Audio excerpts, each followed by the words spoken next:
오늘도 이 성전에 모이신 우리 모든 분들을 주의 이름으로 축복하고요. 오늘 처음으로 이제 온라인 예배 영상을 개최하는데, 오늘 온라인으로 예배드리는 우리 모든 성도님들에게도 동일한 은혜가 넘치시길 주님의 이름으로 축복합니다. 우리 주님을 사랑하시 아멘 하십시다. 한번 서로 인사해요. 멀리 떨어져 있지만 이 시간에 서로 한번 인사합시다. 사랑합니다. 축복합니다. 반가 인사합시다. 네, 할렐루야. 좋은 날입니다.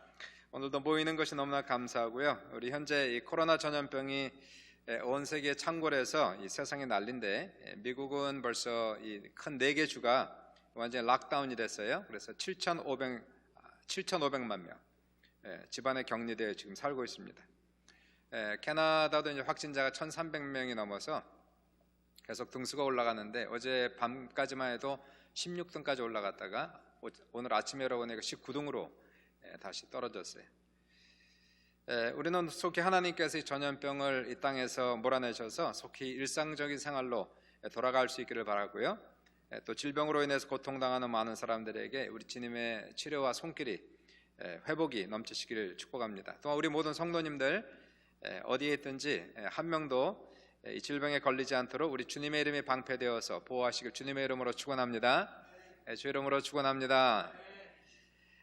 그런데 우리가 모든 환난을 당해도 부정적으로만 생각할 것은 아니에요. 신앙인들은 우리 부정을 긍정으로, 죽음을 부활로 바꾸는 그런 믿음이 꼭 있어야 됩니다. 이번 재앙은 하나님께서 우리에게 주시는 기회다라고 생각을 해야 되고요. 지금 우리가 회개하고 주님께로 돌아갈 수 있는 기회다. 첫사랑을 잃고 세상을 사랑하고 물질과 쾌락을 사랑한 것을 회개할 수 있는 절호의 찬스다. 또 아무데도 가지 못하고 집에만 있는 시간은 세상의 줄을 끊고 기도와 말씀에 전념하라는 하늘이 주신 기회다. 그리고 이번 기회에 가족들과 많은 시간을 보내면서 대화하시고, 그리고 서로를 아끼시고 사랑하는 그러한 시간 되기를 바랍니다. 우리 교회도 이번 재앙을 통해서 이 기회로 삼아서 이번에 온라인 예배를 아주 급하게 이렇게 개최를 했어요. 이번 계기로 말미암아서 앞으로 주일 예배 또 수요 예배, 이제 생각하는 건요, 이 온라인 성경 공부, 또 온라인 셀 모임, 온라인 미팅, 이런 것을 한번 계획하려고 하는데, 아마 이런 재앙이 없었다면은 아마 이런 창의적인 생각은 우리가 꿈도 꾸지 못했을 거예요. 그러니까 우리가 어떠한 일이 있든지 극한 스트레스를 받아도 우리는 무너지지 않습니다. 오히려 도발적으로 일어나서 문제를 해결하고 발전할 수 있는 기회로 삼으시는 우리 믿음의 용사들 다 되시길 주님의 이름으로 축원합니다. 어떠한 문제와 환난이 와도 우리가 믿음의 눈을 들어 주를 바라보시고 우리의 생각의 스위치를 켜셔야 돼요. 부정적인 상황을 긍정적인 에너지로 바꿀 수 있는 우리 창의적인 사람, 믿음의 사람, 비전의 사람 되시길 다시 한번 주님의 이름으로 축원합니다. 이 시간에 우리 한번 말씀 같이 보도록 하죠. 창세기 12장 1절부터 4절 말씀, 이 시간 오늘 말씀입니다. 1절부터 4절이고요. 말씀 우리 교독하겠습니다. 말씀 교독합니다. 여호와께서 아브라함에게 이르시되 너는 너의 고향과 친척과 아버지의 집을 떠나 내가 네게 보여줄 땅으로 가라.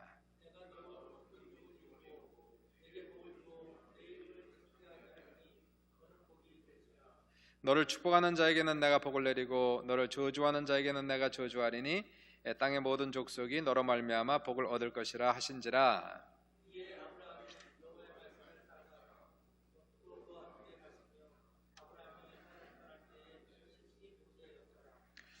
아멘. 오늘 본문 말씀을 통해서 제목은 당신을 향한 하나님의 꿈이라는 제목으로 이 시간 말씀을 같이 나눕니다. 한번 따라해 보세요. 당신을 향한 하나님의 꿈. 여러분을 향한 하나님의 꿈, 하나님의 생각, 하나님의 뜻은 무엇일까요? 예레미야서 29장 11절을 보시면 여호와의 말씀이니라. 너희를 향한 나의 생각을 내가 아나니 평안이요 재앙이 아니니라. 너희에게 미래와 희망을 주는 것이니라 말씀하셨고요. 히브리서 6장 14절에 이르시되 내가 반드시 너에게 복 주고 복 주며 너를 번성하게 하고 번성하게 하리라, 이렇게 말씀하셨습니다. 이것이 바로 여러분을 향한 하나님의 뜻이고 계획이고 꿈이라는 것입니다. 오늘 말씀은 아브라함에 대한 그러한 이야기입니다. 이 아브라함 같은 사람은 아무런 부족함이 없는 부유한 사람이었고요. 그는 많은 재산을 소유했고 많은 종들이 있었으며 그가 살고 있는 지역에서 존경받고 있었던 유지였습니다. 이제 그는 나이가 많이 늙었어요. 비록 자식은 없었지만 부부가 동고동락하며 행복하게 살고 있었던 사람입니다. 이 사람은 더 이상 높은 이상과 꿈을 품고 살아갈 나이도 아니고 그럴 만한 이유도 없었습니다. 그런데 어느 날 하나님께서 아브라함에게 나타나신 거예요. 그리고 말씀하시기를 너는 너의 본토, 고향, 친척, 아버지의 집을 떠나 내가 네게 보여줄 땅으로 가라. 내가 너로 큰 민족을 이루고 네게 복을 주어 내 이름을 창대하게 하리니 너는 복이 될지라. 너를 축복하는 자에겐 내가 복을 내리고 너를 저주하는 자에게는 내가 저주하리니 땅의 모든 족속이 너로 말미암아 복을 얻을 것이라 하신지라. 오늘 본문에서 하나님의 꿈이 나옵니다. 아브라함을 향한 하나님의 꿈, 하나님의 꿈의 네 가지 요소를 오늘 본문을 통해서 살펴봅니다. 첫 번째, 하나님의 꿈을 이루기 위해서는 대가를 치루어야 한다. 1절의 말씀이 그렇게 나와 있어요. 1절에서 하나님께서 아브라함에게 이렇게 말씀을 하셨어요. 여호와께서 아브라함에게 이르시되 넌 너의 고향과 친척과 아버지의 집을 떠나 내가 네게 보여줄 땅으로 가라. 아브라함이 하나님의 엄청난 큰 꿈을 이루려면 고향과 친척과 아버지의 집을 떠나야 된다는 것이에요. 그리고 언어와 환경과 문화가 틀린 외국으로 가서 새롭게 시작을 해야 된다는 것입니다. 우리는 다 이민자로서 체험을 했고 또 체험하고 있지만 젊은 나이 이민을 가도 언어와 생활에 적응하려면 최소한 3년은 걸리는 거예요. 아브라함같이 75세에 아무런 연고도 없는 곳에서 새롭게 생활을 시작하는 것은 정신적으로 엄청난 부담입니다. 언어는 평생 배워도 배우지 못합니다. 그러나 이러한 희생과 대가를 치르지 않고는 아브라함을 향한 하나님의 크신 꿈은 이루어지지 않는다라고 얘기하고 있는 것이에요. 한번 요셉을 보십시오. 요셉도 마찬가지죠. 요셉을 향한 하나님의 큰 원대한 꿈이 있었습니다. 요셉은 젊은 17살 나이에 두 번 꿈을 꿉니다. 첫 번 꿈에 요셉이 밭에서 곡식을 묻고 있는데 그의 단이 먼저 일어나고 그 형들의 곡식단이 둘러서서 요셉의 단에 절을 하는 꿈을 꾸게 됩니다.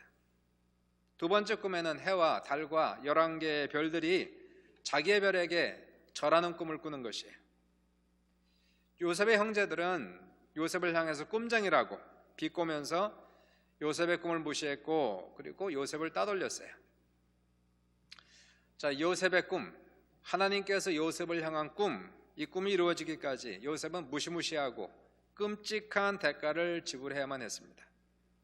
한번 보세요. 성경을 보시니까 요셉의 형들이 요셉을 잡아서 그를 발가벗겨 미디안 상인에게 종으로 먼저 팔아버립니다. 형들은 요셉의 옷을 찢어버리고 동물의 피를 묻혀서 아버지 야곱에게 요셉이 동물에게 잡아먹힌 것 같다고 그렇게 속였어요. 요셉의 삶은 그때부터 눈물이 떡이 되어서 고생, 슬픔, 아픔의 연속이었어요. 애굽의 군대 장관 보디발의 집에 종으로 팔려가 곱게만 자랐던 요셉이 이제 종세를 하게 됩니다. 열심히 일했어요. 최선을 다했어요. 주인의 총애를 얻어서 집안의 총무를 맡아서 모든 재정을 관리하기 시작했습니다. 정말 살만합니다. 그러니까 이제 좀 괜찮다 싶으니까 이번에는 주인집 여주인에게 모함을 당해서 간간미수라는 이 누명을 쓰고 억울하게 옥살을 하게 되는 것이, 이제 종살이에서 옥살이로 더 내려왔어요. 세상에 한번 생각해 보십시오.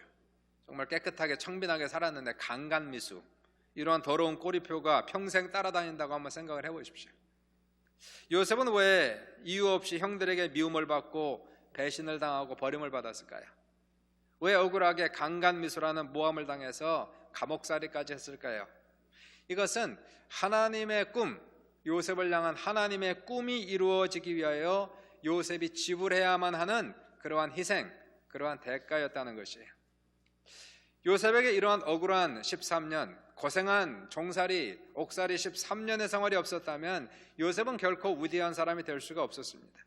그냥 아버지 밑에서 비단 옷이나 입고 고생도 하지 않고 형들의 잘못을 아버지께 고자질하는 그런 비성숙한 요셉으로 남을 수밖에 없었습니다. 그러나 요셉은 13년 동안 깨졌어요. 굴렀어요. 깎였어요. 고생했어요. 성숙해졌어요. 그의 나이가 30밖에 되지 않았지만 요셉의 마음은 깊었습니다. 기도를 많이 하는 그러한 사람이 되었습니다. 보디발의 집에서 총무회를 하면서 요셉은 재정을 배웠습니다. 감옥에 있으면서 정치인들을 섬기면서 애굽 사람들의 정치를 배웠습니다. 요셉이 나중에 나이 30세에 총리가 되지 않습니까? 나라의 국고를 맡게 되고, 그러면서 나라를 살리고 세상을 먹이는 이 모든 일을 감당할 수 있었던 유능한 사람이 되어 수 있었던 것은 바로 지난 13년 동안의 고난의 학교에서 배운 산지식 때문이었다는 것이에요. 그런 이유 때문에 요셉은 알았지요. 하나님의 뜻을 알았습니다. 고난의 의미를 알았습니다. 그래서 나중에 형들이 요셉을 두려워할 때에 자기들이 요셉을 팔아먹은 것을 후회하고 그리고 두려워했을 때에 요셉이 그 형들에게 이렇게 고백할 수 있었던 거예요. 창세기 50장 19절부터 21절에 요셉이 형들에게 이르되 두려워하지 마소서, 내가 하나님을 대신하리이까. 당신들은 나를 해하려 하였으나 하나님은 그것을 선으로 바꾸사 오늘과 같이 많은 백성의 생명을 구원하게 하리려 하셨나니 당신들은 두려워하지 마소서, 내가 당신들과 당신들의 자녀를 기르리이다. 요셉의 마음에는 상처가 없었습니다. 미움도 없었어요. 분노도 없었어요. 하나님의 뜻이 바로 그 고난 속에 있었기 때문에 그렇습니다. 그러므로 사랑하는 여러분, 세상을 살아가면서 아프지 않은 사람이 어디 있으며 억울하지 않은 사람이 어디 있으며 상처당하지 않은 사람이 어디 있어요. 그러나 너무 힘들어하지 마세요. 여러분, 고난의 행군을 계속하고 있습니까? 어쩌면 지금 여러분은 하나님의 꿈을 이루기 위하여 비싼 수업료를 내고 있는 것이다. 차라리 그렇게 긍정적으로 생각하시면 됩니다. 누구를 비난하지도 말고 미워하지도 마시고 재앙과 어려움을 당하여 절망하지 말라는 것이에요. 지금 난 하나님의 꿈을 위하여 대가를 치르고 있는 것이다. 이렇게 고백하는 여러분 되시길 주님의 이름으로 축원합니다. 한번 따라해 보세요. 지금 난 하나님의 꿈을 이루기 위해 대가를 치르고 있다.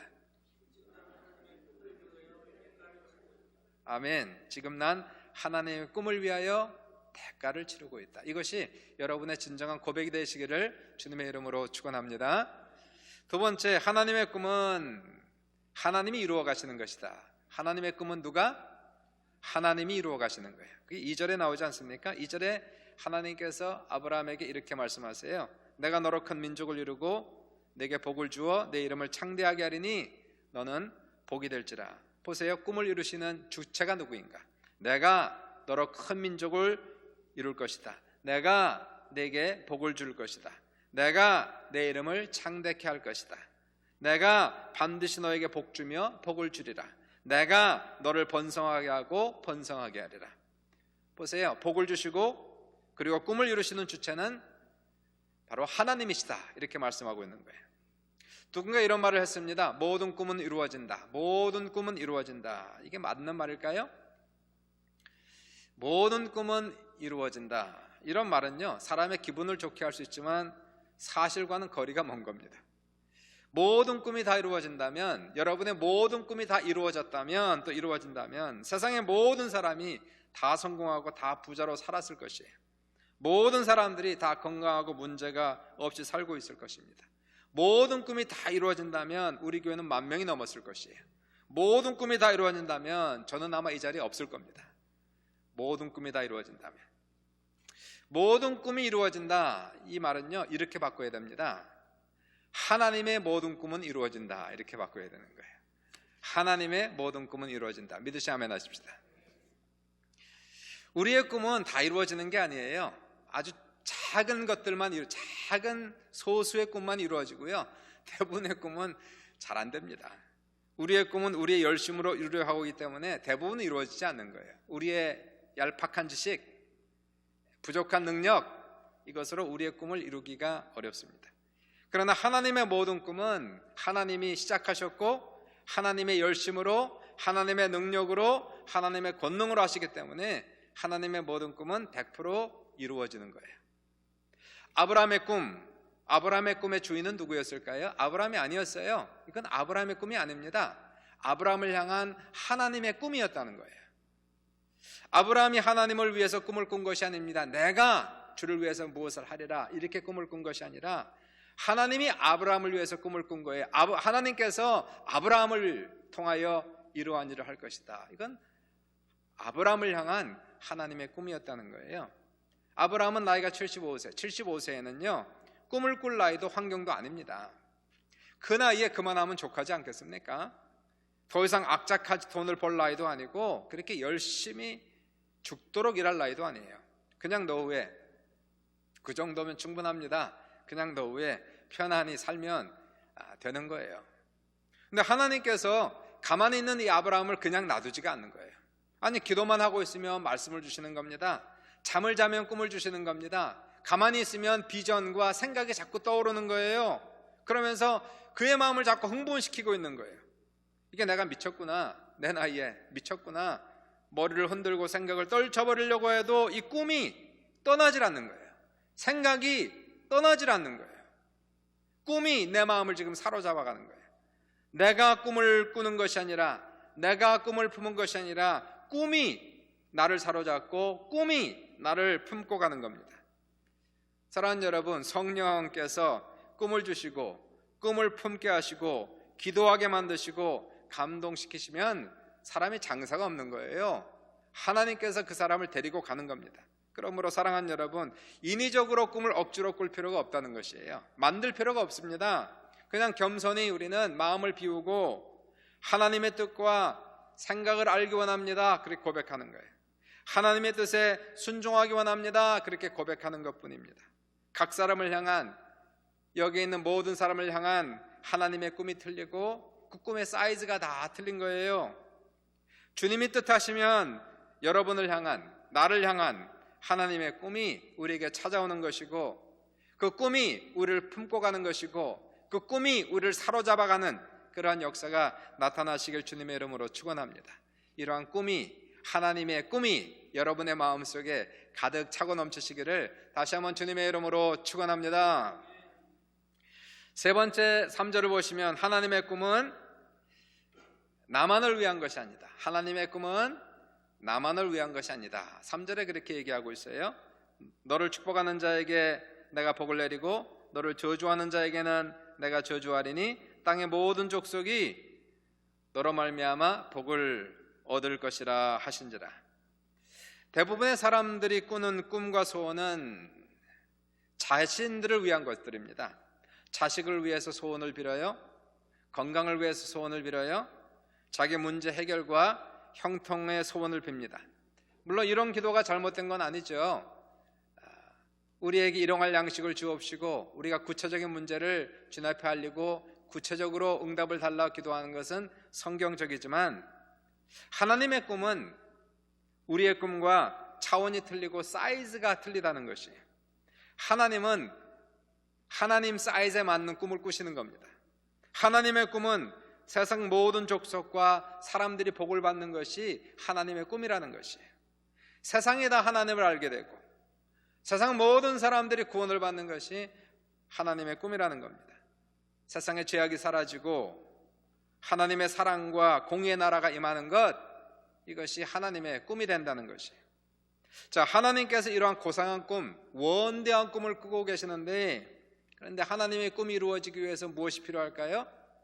사람이 필요한 거예요. 그 꿈을 이룰 수 있는 그러한 사람이 필요하다는 것이에요. 목수가 항상 좋은 제목을 구하듯이 하나님은 세상을 두루 살펴보시고 쓸만한 사람이 있는가를 찾아보시는 겁니다. 그래서 사람을 선택하시면, 사람을 찾으시면 그 사람을 뽑으셔서 그 사람을 통해서 하나님의 놀라운 역사를 이루시지 않습니까? 노아를 통하여 인류를 홍수에서 구원하시고, 모세를 통하여 이스라엘 민족을 출애굽시키시고, 다윗을 통하여 이스라엘 왕조를 세우시고, 마리아를 통하여 하나님의 아들 예수 그리스도를 낳게 하시고, 바울을 통하여 세계복음화의 발판을 쌓게 하시고, 다 하나님께서 일을 하시는데 사람을 통해서 일을 하신단 말이에요. 오늘도 하나님은 사람을 찾고 계십니다. 어디 좀 쓸만한 사람 있나 찾아보시는 거예요. 두루두루 하나님의 눈이 온 세상을 살피시고, 쓸만한 제목이 있나, 쓸만한 그릇이 있나 지금도 찾으시는 것이에요. 이 결혼할 만한 나이에 있는 그러한 자녀가 있는 분들은 이해할 텐데요. 이 결혼할 아들, 이제 나이가 좀 들은 그런 아들이 있는 분들은 여자를 볼 때 그냥 눈으로 보지 않습니다. 어디 좋은 며느리감 없나 이런 눈으로 바라보게 되고요. 또 딸이 있는 사람들은 이 젊은 총각들을 볼 때 어디 좋은 사위감 없나 그런 눈으로 다 바라보는 거예요. 정상입니다. 저도 사람을 좀 그래서 살피는 습관이 있어요. 뭐 딸들은 다 출가했으니까 어디 뭐 좋은 사기감 있나 이런 걸 살피는 건 아니죠. 저도 사람을 살피는데 교회에서 어디 좋은 쓸만한 며느리가 있나 이걸 살피는 게 아니고, 저는 교회에서 어디 좀 쓸만한 장로감 없나 항상 이걸 살펴요. 교회에서 어디 좀 쓸만한 이 권사감 없나, 좀 안수집사감 없나 항상 이걸 살펴요. 왜냐하면 교회의 미래라는 것은 리더십이 잘 순환돼야 되거든요. 사람이 젊어서 이제 늙어지고 늙은 사람은 물러나고 새로운 사람이 또 올라오는 거 아니겠어요? 그럼 새로운 사람이 올라올 때 좋은 리더들이, 좋은 제목들이, 좋은 그릇들이 나와야 되는데, 이 좋은 젊은 사람들이 좀 믿음도 좋고 헌신도 하고 반석 같고 교회를 사랑하고, 자, 이런 사람이 좀 뭐 집사도 되고 장로도 되고 관서도 돼야, 그래야 교회가 계속 발전할 거 아니에요. 이런 정직한 사람, 충직한 사람들이 나와야 되는데, 항상 제 눈은 그러한 사람을 찾습니다. 어디 좀 괜찮은 사람 없나? 이 교회를 떠맡을 사람 없나? 이 교회를 질목할 사람이 없나? 그런데요, 좋은 제목이 잘 나오질 않습니다. 참 정말 좋은 제목이, 좋은 사람들이 그렇게 쉽게 나오지가 않는다는 거예요. 축복에는 여러 가지가 있어요. 건강의 축복, 물질의 축복, 장수하는 축복, 명예의 축복. 근데 가장 큰 축복은 뭘까? 저는 그것을 하나님께 쓰임받는 축복, 쓰임받는 축복 받으시길 주님의 이름으로 축원합니다. 한번 따라해 보세요. 쓰임받는 사람이 됩시다. 쓰임을 받는데 어떻게 쓰임을 받아요? 다른 사람을 위한 구원의 통로, 축복의 통로로 쓰임받는 거예요. 복음성에도 그런 노래 있잖아요. 당신은 하나님의 언약에 있는 무슨 통로? 축복의 통로. 당신을 통하여서 열방이 주께 돌아오게 되리리. 당신을 통하여 열방이 주께 예배하게 되리리. 어디를 가든지 내가 복 있는 사람이 되어서 나를 통해서 다른 사람이 복을 받고, 나를 통해서 다른 사람이 구원받고, 나를 통해서 다른 사람의 삶이 풍성해지고, 나를 통해서 교회가, 나를 통해서 직장이, 나를 통해서 사회가 더욱 발전하는 이러한 사람, 하나님께서는 이러한 사람을 찾으신단 말이에요. 이러한 제목을 찾은단 말이에요. 하나님의 꿈, 나를 향한 하나님의 꿈은 나만을 위한 것이 아니라 나를 통해서 열방이, 나를 통해서 교회가, 나를 통해서 바로 이웃이 복을 받는 것, 이것이 하나님의 꿈이다라고 얘기하는 것이에요. 이러한 여러분을 향한 하나님의 꿈이 다 이루어지시기를 주님의 이름으로 축원합니다. 쓰임받는 사람이 꼭 돼야 돼요. 쓰임받는 사람. 마지막 네 번째입니다. 하나님의 꿈은 여러분의 선택입니다. 하나님의 꿈은 여러분의 선택입니다. 4절에 그렇게 나와 있어요. 4절 말씀하죠. 이 아브라함이 여호와의 말씀을 따라갔고 롯도 그와 함께 갔으며 아브라함이 하란을 떠날 때 75세였더라 이렇게 말씀하고 있어요. 하나님께서 아브라함의 꿈을 주셨습니다. 그를 창대하게 하고 자식이 없는 그를 통해 민족을 이룰 것이고 세상 모든 민족이 그를 통하여 복을 받게 될 것이라는 그 꿈을 주셨어요. 그리고 그 꿈은 아브라함이 이루는 것이 아니라 하나님이 직접 이루시겠다라고 그렇게 약속을 하셨어요. 내가 너로 큰 민족을 이루고 내가 네게 복을 주어 그 이름을 창대하게 하겠다. 그리고 하나님은 결코 우리를 속이지 않습니다. 약속과 함께 무엇도 말씀하세요? 희생도 얘기하는 거예요. 정직하게 얘기하는 겁니다. 이러한 하나님의 꿈을 주시면서 또한 하나님께서 그에게 명령하는 것은 평안하게 살던 삶을 청산해라, 그리고 내가 지시하는 곳으로 가라, 이렇게 떠나라고 얘기하는데, 자, 아브라함은 결정해야 되는데요, 정말 고민하지 않을 수가 없어요. 희생을 치르고라도 하나님을 믿고 순종할 것인가, 내 나이에 75세에 그냥 편안하게 살면 되는데 이 나이에 이거 다 청산하고 새롭게 시작해야 할 것인가? 아니면 그냥 내 삶에 안주하고 머무를 것인가? 이 둘 중에 하나를 선택해야 되는 거예요. 둘 중에 하나. 근데 오늘 본문 4절 보시니까 아브라함이 여호와의 말씀을 따라갔고 라고 적혀 있는 거예요. 아브라함 뭘 선택했어요? 순종을 선택했어요. 척박하고 힘들지만 하나님의 꿈을 선택해서 순종하기로 결정을 한 겁니다. 그리고 하나님의 꿈은 아브라함을 통해서 이루어졌고, 그리고 그 꿈은 과거형이 아닌 진행형으로 지금도 나가고 있다는 거예요. 우리가 이것을 알아야 되는 것이요, 하나님의 꿈, 여러분을 향한 하나님의 꿈은 결국 여러분의 선택입니다. 우리가 마음을 비우고 기도하면 하나님께서 꿈을 주세요. 근데 우리가 알아야 할 것은 무엇이냐면 하나님의 꿈이 크고 원대할수록 우리가 치루어야 하는 희생도 그만큼 클 것이다 하는 것을 알고 기도해야 됩니다. 우리가 믿고 순종하고 나가면 하나님의 모든 꿈은 우리의 힘과 우리의 열심이 아닌 하나님의 능력과 하나님의 열심으로 그 꿈을 하나님이 이루어 가실 것이라 이렇게 약속하고 계시는 것이. 그러나 하나님께서는 여러분에게, 나에게, 우리 인간 모두에게 뭘 주셨을까요? 생각의 자유를 주셨어요. 그리고 선택의 자유를 주셨습니다. 하나님은 결코 인간의 자유를 억압하지 아니하시고 결코 조종하지 아니하십니다. 하나님은 결코 과소평가하지 않으십니다. 아담과 하와에게도 선악과를 먹을 자유도 주셨고 먹지 않을 자유도 선택할 자유를 주셨다는 것이에요. 불순종과 순종 사이에서 인간은 자유롭게 결정해야 한다는 것을 성경에서 볼 수가 있는 것이에요. 사랑하는 여러분, 하나님의 꿈을 품기 원하십니까? 참 중요한 것이 이겁니다. 그러면 순종의 선택을 연습하고 훈련하는 것이 중요한 것이에요. 특별히 작은 순종부터 연습해야 됩니다. 그리고 오늘부터 순종을 시작해야 되는 것이에요. 불순종이 몸에 배어있는 사람들, 습관적으로 배어있는 사람들에게는 하나님께서 두루두루 사람을 찾으시고 있는데 항상 불순종하는 사람들에게는 꿈을 주지 않으세요. 줘봐야 필요가 없는 거예요. 또 불순종하니까. 하나님이 지금도 사람을 찾고 계시는데 희생과 손해를 항상 머릿속으로 계산하는 사람들, 이러한 사람에게는 하나님께서 그의 원대하시고 거룩한 꿈을 결코 맡기지 아니하십니다. 하나님의 꿈을 맡겨주는 사람들이 있어요. 누구에게? 순종하는 사람들에게 맡겨주신단 말이에요. 순종을 선택하는 사람들이 있습니다.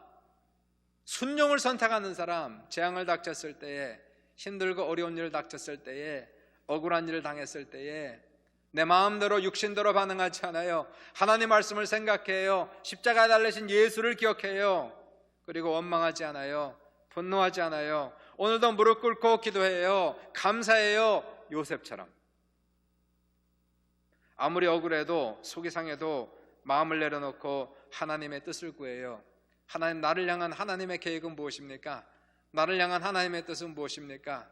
나는 이 고난을 지나가면서 무엇을 배워야 됩니까? 나는 어떠한 사람이 되길 주님 원하십니까? 그러면서 부정적인 생각을 긍정적인 생각으로 변화시키려 끊임없이 노력하는 그 모습을 하나님이 오늘도 주목하고 보고 계시다는 거예요. 이러한 테스트가 다 끝난 후에 우리의 순종이 더 큰 순종으로 이어질 때에 하나님께서 가지고 있는 그 꿈, 원대한 꿈, 거룩한 꿈을 누구에게 맡겨줘야 되는데 사람을 두루두루 찾으시다가 오늘도 주님 앞에 무릎 꿇고 그리고 그 속에서 인간적으로 육신적으로 반응하지 아니하고 시험 들지 아니하며 오늘도 눈물 흘리고 주님 앞에 나아가 하나님의 뜻을 구하는 그 사람에게 하나님께서 오늘도 당신의 원대한 꿈을 그들에게 주시고 그들에게 맡기시고 그 꿈이 그 사람을 소유하시고 그 꿈이 그 사람을 품고 가게 하시는 놀라운 역사가 나타나는 것이에요. 여러분, 지금 코로나 전염병 상태로 세상이 비상이지 않습니까? 이 재앙은 우연히 온 것이 아니라 하나님의 뜻이에요. 하나님의 선택이에요. 하나님은 뭘 원하실까요? 사람들이 고통을 당하고 있습니다. 어떤 사람은 직장을 잃고 재정의 압박을 당하고 있습니다. 여기는 분명히 하나님의 메시지가 있지 않겠습니까? 이럴 때 우리는 어떻게 살아야 될까요? 결코 우리는 흔들리지 말아야 됩니다. 우리는 경고해야 됩니다. 그리고 하나님 말씀 따라 항상 기뻐하고 쉬지 말고 기도하며 범사에 감사하고 긍정적으로 살아가는 그러한 모습을 가지고 우리는 있어야 되는 것이에요. 하나님 지금도 살아계셔서 지금도 두루 다니시고 지금도 주목하여 사람을 보고 계시는 것이에요. 어떤 사람을 쓸 것인가?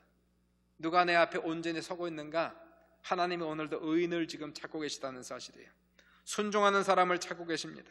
오늘도 주님을 경외하는 사람들, 힘들어도 그의 말씀을 순종하여 오늘도 하나님 앞에 나아가는 그 사람의 작은 순종과 작은 고백을 보시면서 하나님은 사람 하나를 찾았을 때에 너무나 기뻐하셔서 그 사람들에게 이제 모든 재앙이 끝난 후에 어느 날 하나님께서 아브라함을 부르듯이 하나님께서 우리를 부르시고 우리가 기도하면 꿈을 주시고 눈을 뜨면 비전을 주시고 하나님의 음성을 듣게 하시고 나는 부족한데, 나는 연약한데, 나는 아무것도 아닌데 하나님께서 그 헌대한 꿈을 우리의 가슴에 주시는 놀라운 역사가 바로 여러분에게, 우리에게 나타날 수 있기를 주님의 이름으로 축원합니다. 우리 이 사태가 언제 끝날지 몰라요. 한 달 갈지, 2달 갈지, 한여름이 지나도 이것이 끝나지 않을지, 우리가 언제까지 온라인 예배를 드릴지 우리는 아무도 알 수가 없어요. 그게 중요한 게 아닙니다. 지금 이 시간에도 우리는 하나님 앞에 온전히 서는 연습을 해야 되는 거예요. 순종하는 연습을 지금도 해야 되는 것이에요. 이러한 순간이라 할지라도, 아무리 어렵다 할지라도 하나님 앞에서 순종을 배우고 기도를 배우고 하나님 앞에 무릎 꿇고 나아가면서 하나님의 뜻을 간절히 구하는 이 사람, 하나님께서 그러한 사람을 찾으시고 기뻐하시는 귀한 역사가 나타날 줄 믿습니다. 이번 한 주간도 우리 사랑하는 우리 모두에게 하나님의 크신 은혜와 평강이 넘치시기를 주님의 이름으로 축원합니다.